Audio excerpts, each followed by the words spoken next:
I met Sandy for the first time probably 60 years ago, and his mother and my mother were friends.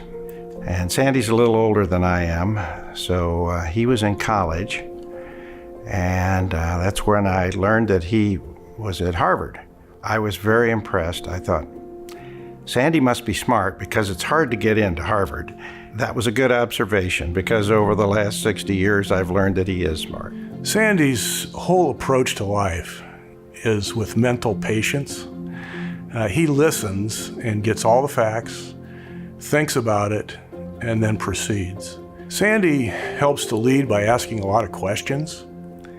They don't always make you feel as comfortable as you might like, but he's driving to a point and getting the facts, and then he helps you solve whatever the issue is. He did that with me many times in my career at OPPD. He is an individual who's very thoughtful and very considerate. He's always been willing to listen. He'll invite those different points of view. You know, his candor, his always being very forthright and sensitive to different issues as well as respectful of different perspectives. And that's something that I just appreciate about him.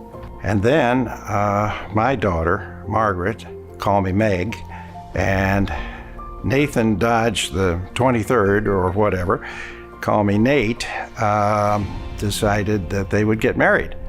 So since then, Sandy and I have been grandfathers together, and that's when I learned that he's a terrific grandfather.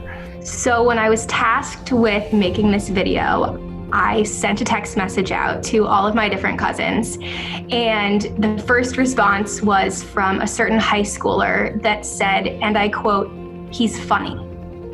So I think that that's just a really interesting addition to the fact that he is kind, he's a fabulous listener in a family of people who love to talk over one another.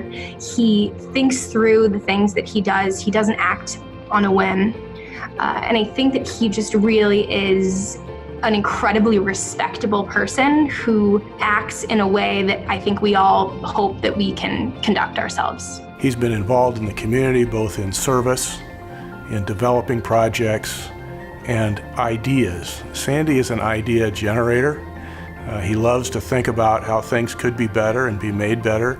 But then the best part of Sandy, he executes it. He goes out and tries to do it, and in many cases is successful doing it. The thing with Sandy is he's very humble, and he really doesn't seek out a lot of personal attention. I think he's very, very comfortable working kind of in the background, but he puts in the work. He cares so much not only about his family, but also about the Omaha community as a whole, and wants to do everything that he can to make Omaha the best place that it can possibly be. Sandy is well respected in the business community, but Sandy as an individual has been very supportive of the nonprofit sector. I can't say there's just one specific thing. He's done so much. For years and years, he was elected by the citizens to the Omaha Public Power District Board. He is past president of Methodist Hospital, past president of the Omaha Community Playhouse. He's been on the mayor's committee for crime prevention, been on the governor's committee to help develop economic development in Nebraska.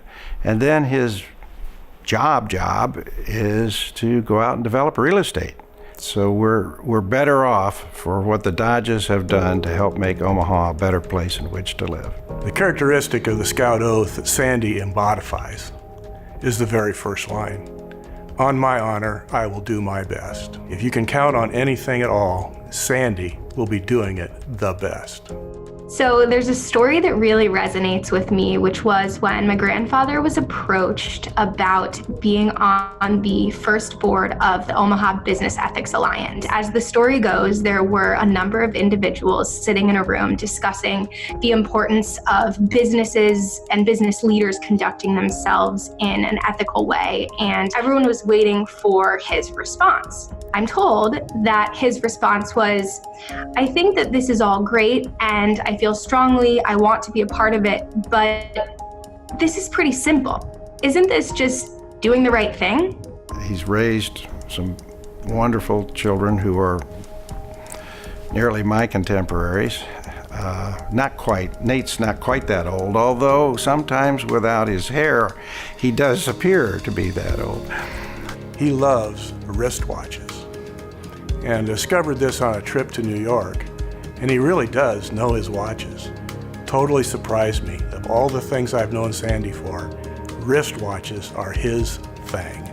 Congratulations on being recognized by the Boy Scouts as Citizens of the Year for 2019. Congratulations, Sandy.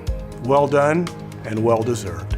Sandy, I want to congratulate you as the 2019 Citizen of the Year. You richly deserve it, and I'm thrilled for you. Congratulations, Pa, from me and all of the grandchildren on being the 2019 Citizen of the Year.